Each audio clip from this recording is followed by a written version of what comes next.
All right, guys, you are on the 14th Step, a podcast about addiction and recovery. My name is Mark. I'm a professional counselor and a recovering addict. My name is Skip. I'm a recovery coach, semi-professional, and a recovering addict. What are we going to do today? I thought what we do is do Just for Today, the daily meditation. I've had a couple people ask me if we would do that, and I think it's a great idea. I think it is too. There's a lot of wisdom in this book. This is the Just for Today Narcotics Anonymous daily meditation thing. I'll go ahead and read it. This is February the 3rd. We need each other. And this is from the basic text. Anyone may join us regardless of age, race, sexual identity, creed, religion, or lack of religion. Addiction closed our minds to anything new or different. We didn't need anyone or anything, we thought. There was nothing of value to be found in anyone from a different neighborhood, a different racial or ethnic background, or a different social or economic class. We may have thought that if it was different, it was bad. In recovery, we cannot afford such attitudes. We came to NA because our best thinking had gotten us nowhere. We must open our minds to experience what works, no matter where it comes from, if we hope to grow in our recovery. Regardless of our personal backgrounds, we all have two things in common with one another in NA that we share with no one else: our disease and our recovery. We depend on one another for our shared experience, and the broader that experience, the better. We need every bit of experience, every different angle on our program we can find to meet the many challenges of living clean. Recovery often isn't easy. The strength we need to recover, we draw from our fellow NA members. Today, we are grateful for the diversity of our group's membership, for in that diversity we find our strength. Just for today, I know that the more diverse my group's experience is, the better able my group will be to offer me support in the different circumstances I find myself facing. Today, I welcome addicts from all backgrounds to my home group. Wow. What do you think? What a good topic today. I think so. Well, as I say in a meeting, my name's Skip. I'm an addict.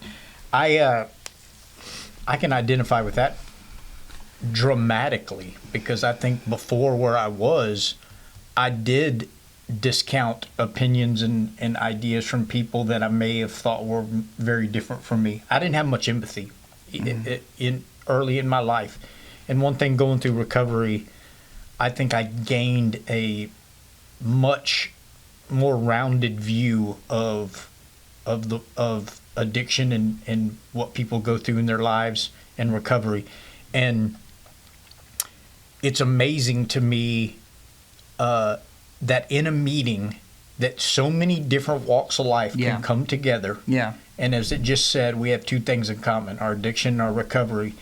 And I get something from everybody that speaks. Absolutely. And even if it's something bad, it reminds me of something or is almost like a warning to me of what could happen. But I get inspired by the least comment you would even off the cuff maybe somebody says, but that resonates with me even more than if somebody's doing a very dramatic presentation, which that's great too. But it could just be somebody that day saying, I'm really struggling today, I really want to use. Yep. And it makes me say, man, it reminds me of the desperation that I was in so many times in my life. And it's good to be there because that to me tells me the courage they mustered to walk into that meeting is an incredible thing. And you can't understate that about how difficult that is to go to a meeting, introduce yourself as an addict, and then actually speak. Mm-hmm. That's a miracle. And everybody in that room is a miracle. And you can learn something from everything. So when I was in my own addiction, I was so opinionated. I thought that what I thought was right, everyone else was wrong. I used that to build a wall between myself and other people and kind of like have a me versus them mentality. When I got desperate enough to want to change and to get clean, and I was in a room, a meeting, if someone's throwing you a life raft and you're drowning, you're not really going to ask them, well, what's your religion? What's your political view? What where did you come from? Yeah. You really don't care. You're just going to grab the raft. And I saw people who had what I wanted, which was they were clean and sober, and they were happy about it, and they were comfortable in their own skin. They were speaking to others about it. I wanted those things. And the more I sat in meetings, it's such a cross-section of really society. It really is. I mean, you can have doctors and pastors and lawyers sitting with people who, come off the street, or people who are just barely getting somewhere, and there's truly no sense of hierarchy in there. Right. Everyone's just speaking honestly about their own struggle, and everyone's struggle is essentially the same when you get down to it. It is. And you realize that all people basically want the same thing. And a 12-step program that's run well really doesn't care about any of those labels or outside issues, as they call it. They only care about our addiction and our recovery from addiction and how we can help each other. That's right. And so I get inspired every time I sit in a meeting.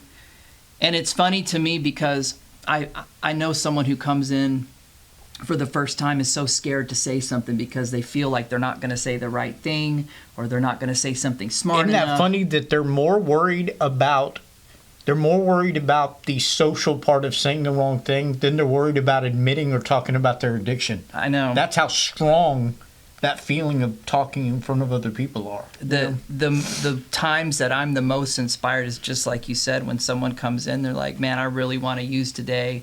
But you know that they're there, and they're sitting in a chair at a meeting, and they're talking about it. That's a miracle to me. It is. And that reminds me of the power that recovery has. Yep. That's the power that we find that cuts through the addiction. Well, I think we can take that lesson and put it in a lot of areas of our life, and it would help us, is to downplay differences and realize that there's a lot of us in the same boat with a lot of our issues in our lives, and we could get along a lot better as people if we would just downplay differences and not make them such a big deal. The differences that we think we have is just our ego telling us that we're better than other people. It is.